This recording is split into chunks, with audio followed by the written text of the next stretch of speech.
You spent years trying to fix yourself, reading the books, following the gurus, and forcing yourself into routines that felt more like cages than growth. Waking up at 5 a.m. because a billionaire told you to, meditating until your mind felt numb, and tracking every calorie, every minute, and every thought until you became a scientist of your own misery, documenting your flaws with surgical precision.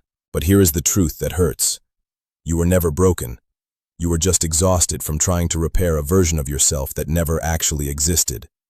You've been healing the mask while the real you suffocates underneath, painting the walls of a house that is burning down and wondering why the air still tastes like smoke, feeling emptier the more you improve, because you've been following a map drawn by people who don't even know who you are, trying to find a destination that doesn't exist on their grid. Think about the maps you were given. Society handed you a standard before you could even speak, categorizing you before you knew your own name, telling you to be productive, normal, and realistic, teaching you that your value is tied to your output, and your worth is measured by how well you fit into a pre-cut mold, building a factory of humans and expecting you to be a perfect cog.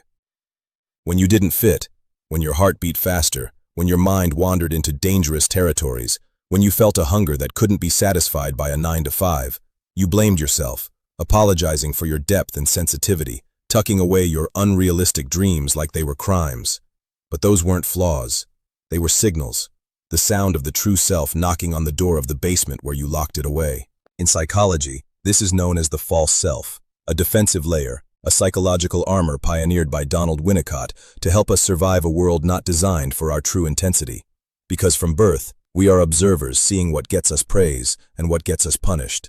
So to survive, we split, keeping our raw, brilliant, untamed true self in the darkness, while sending the false self out as a diplomat, to agree to boring meetings and smile at people we dislike. But there is a high price for this protection, because the false self cannot feel joy. It can only feel the temporary relief of not being caught, which is why the void grows larger no matter how much you improve that ghost. You don't need more self-discipline.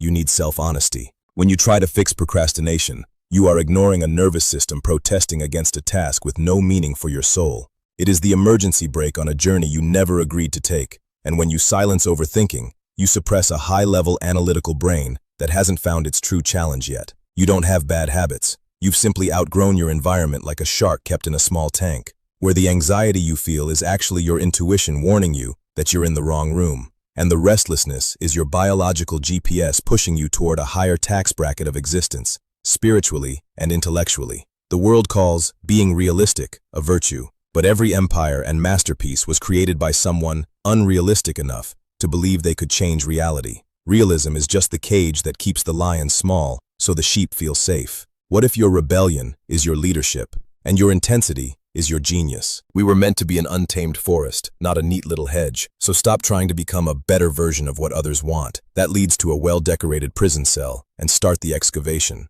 An excavation isn't an upgrade. It's digging through the rubble and lies to find the ancient golden foundation that was there all along, stripping away social programming to find the version of you that existed before the world told you who to be. The real tragedy isn't failure. It's succeeding at becoming someone you were never meant to be, reaching the top of the wrong wall, and being a ghost in your own skin. Society wants you broken because a broken person is a predictable consumer, but a person who has undergone an excavation, a person who is unmasked, is dangerous, unbuyable, and unshameable, operating on a frequency the average person cannot hear. Stop fixing the shadow and move the light. Start feeding the fire of your passion and ambition that has been flickering in the darkness, letting it burn away the masks and the realistic expectations of the fearful.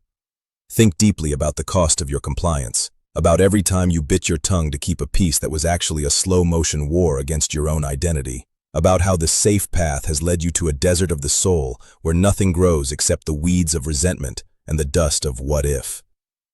You have been taught that to be good is to be quiet, to be stable is to be stagnant, and to be mature is to kill the child within you who still believes in magic and impossible heights. But that maturity is a death sentence for the visionary you were meant to become. Every day you wake up and put on the uniform of the false self, you are committing a microaggression against your own biology, forcing your Ferrari engine to crawl through a school zone of mediocrity while wondering why your check engine light is constantly flashing.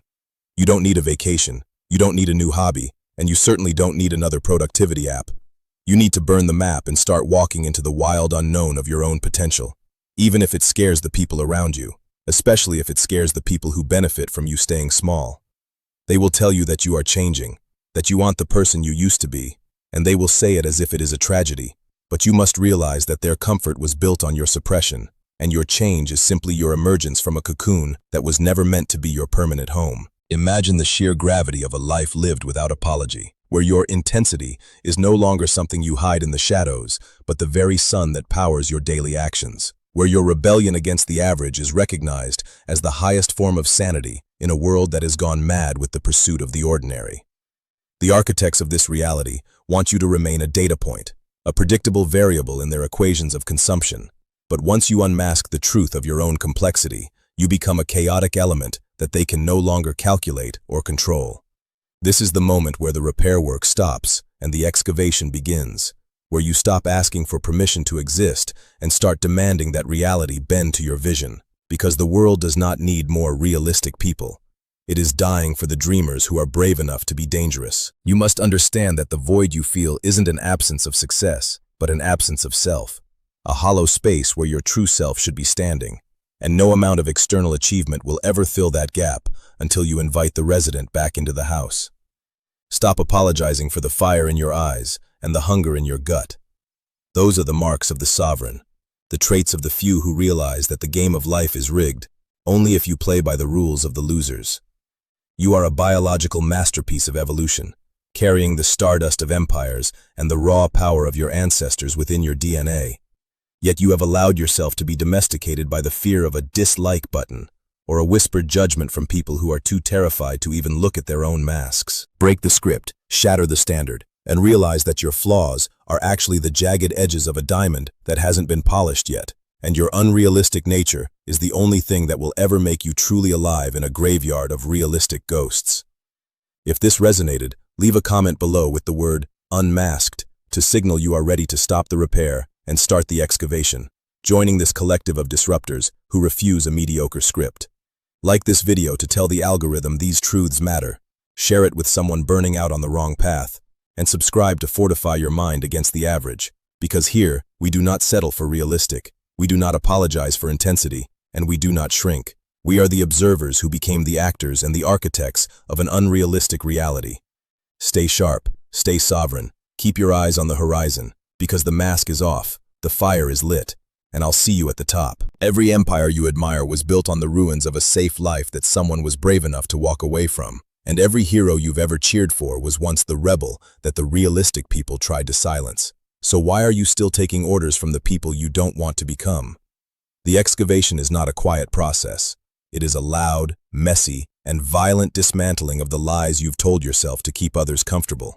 But it is the only way to find the gold that society tried to bury under layers of etiquette and compliance.